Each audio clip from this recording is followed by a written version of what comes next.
वो अपनी जगह हो सकता है कि सही भी हो उनकी दृष्टिकोण से। मेरा दृष्टिकोण ये कहता है, आज़ादी के बाद में आज तक जो देश चला 2004 तक, जब ये योजना लागू हुई एनपीएस, जो विकास हुआ, रसोई नहीं बनती थी, आज हम कहाँ पहुँच गए। लगातार अधिकांश समय कांग्रेस शासन में रहे हैं, ओपीएस ही रही उस वक्त में, और ओपीएस रहते हुए देश ने विकास किया है। ओपीएस रहते हुए देश ने विकास किया है। ओपीएस रहते हुए देश ने विकास किया। 3 बार बोला हूँ मैं। इसके मायने हैं कि जब ओपीएस था तभी विकास आप कर रहे हो। रुपए की कितनी वैल्यूएशन कम होती है आप जानते हो। जो 1 लाख था, 1 लाख कोई पूछता नहीं, 1 करोड़ कोई पूछता मुश्किल से है। तो ये समझना चाहिए। लगता है 1.5 लाख पेंशन मिल रही है उसको, डीए बढ़ रहा है, और लगता है ये तो बहुत ज्यादा। ये जनाब फूल की खेती करके 1 एकड़ में 1 साल के 30 लाख तक कमा रहे हैं। आपको भी ये करना है तो फ्रीडम ऐप को अभी डाउनलोड कीजिए। पेंशन हो गई, कुछ लोगों के लिए हो गई, जिनके खर्चे बहुत कम है। तो जो फैसला हुआ ओपीएस का, अब हम मानते हैं 35 साल सर्विस करता है, इसको सिक्योरिटी बनी रहे, बुढ़ापा मेरा ठीक निकलेगा। देखिए हर परिवार की स्थिति अलग अलग होती है। कई परिवार में लोग भुगतते हैं बुढ़ापे के अंदर, घर वाले नहीं पूछते उसको। अगर सरकार आज पेंशन देती, 1 करोड़ लोगों में पेंशन दे रहा हूँ, विधवाओं को, निःसज्जनों को, बुजुर्गों को 1500 मिलते हैं, 750 मिलते हैं, 1000 मिलते हैं मान लीजिए, पर उनके बेटे पोते उनको पूछते हैं कि भाई दादा दादी 100 रुपये का नोट दे देंगे, 50 रुपये दे देंगे, सेवा करें, इनकी सेवा करें, और सम्मान मिलता है। गवर्नमेंट का पेंशनर है ये मेरे दादा, उसके एक मायने होते हैं। गवर्नमेंट के पेंशनर के अपने मायने होते हैं, एक सम्मान मिलता है घर के अंदर। ये बातें कोई लोग समझते नहीं। और भारत सरकार उसके अंदर 200 रुपये देती है, और कैप है, हम देते हैं 1 करोड़ लोगों को। मुझे फिक्र याद नहीं, 15, 20, 25 लाख लोगों तक वो कहेंगे इतने तक ही हम तो देंगे। 200 रुपये क्या मायने रखते हैं। मैंने भी मांग करी कि पूरे कंट्री में पॉलिसी बननी चाहिए भारत सरकार की, एक सी सोशल सिक्योरिटी दुनिया के मुल्कों में है। वीकली पैसा पहुंचता है लोगों के घरों में, ज़िंदगी आराम से निकल जाती है, पैसे वाले लेते ही नहीं उनको। हम चाहते हैं इस देश के अंदर भी मंथली, फोर्टनाइटली, वीकली नहीं तो पैसा पहुंचे। पॉलिसी बने बुजुर्गों के लिए, विधवाओं के लिए, निःसज्जनों के लिए, एक ही पॉलिसी बने। आप 50% कर दीजिए, 50% स्टेट गवर्नमेंट, 50% केंद्र दे देगी, 60% दे तो बहुत बड़ी आपकी कृपा है हमारे ऊपर। पर सवाल है कि सरकार को आगे आना चाहिए सोशल सिक्योरिटी के अंदर। हम हज़ारों स्कीम बनाते हैं, तो आदमी भूखा सोएगा क्या मतलब है। हमने कहा भूखा कोई नहीं सोएगा। मुझे कहते घर है, जो अध्यक्ष जी ने कहा कोरोना में जो काम हुआ राजस्थान का मान सम्मान पूरे देश में, दुनिया तक गया, भीलवाड़ा मॉडल में गया। तो क्यों नहीं हम लोग, अगर सबको विचार में लिया हम लोगों ने, कोई भूखा नहीं सोना चाहिए। यही शब्द काम लिए अभी सुप्रीम कोर्ट ने 8-10 दिन पहले। इस देश में कोई भूखा नहीं सोए, उन्होंने भी बात कही है, और इसका मतलब ध्वनि निकली है उनसे। और पूरी भारत सरकार के लिए एक सुप्रीम कोर्ट का कमेंट को आधार बना करके पूरे देश में लागू करना चाहिए सोशल सिक्योरिटी। महीने में उनको पहले 2000 मिले, 3000 मिले। जो इंडेक्स है आपका ये महंगाई का, उसको देखते हुए कॉन्फ्रेंस लगाना चाहिए। तो मैं आपको निवेदन कर रहा था, राजस्थान स्टेट जो है मॉडल स्टेट बनता जा रहा देश के अंदर। मोदी जी का मॉडल क्या था वो तो वो जाने, उनका काम जाने। हमारे दृष्टिकोण से वो मॉडल कोई था ही नहीं, उनकी मार्केटिंग थी। और मार्केटिंग फिर आ गई, वो सोशल मीडिया में आ गई, आईटी में आ गई। जो राजीव गांधी का सपना था आईटी का, कंप्यूटर का, इंटरनेट का, उसका किसी ने उपयोग किया है तो मोदी जी ने किया है। मुझे कहते हुए संकोच नहीं है कि राजीव गांधी के सपने का उपयोग किसी ने किया है तो मोदी जी ने किया है।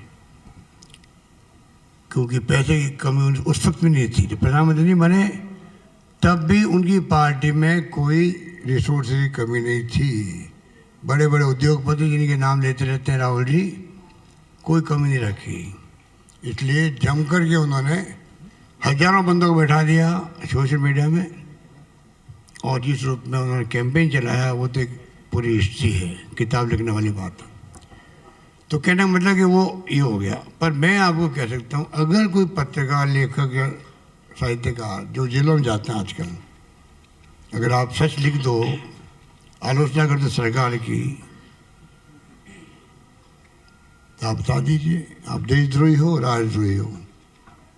ये कहाँ जा रहा देश? इस चिंता वाली बात है, क्योंकि आप जो बिरादरी बैठी मेरे सामने, और ये बिरादरी एक सी है, अलग अलग भूमिका हमारी सबकी,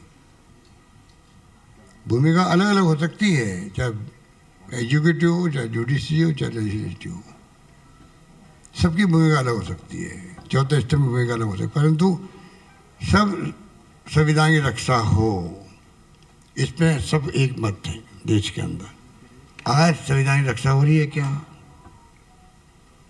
ईडी, इनकम टैक्स, सीबीआई का क्या हो रहा है? जुडिशरी कितनी प्रभावित हो रही है इन लोगों से, दबाव के अंदर।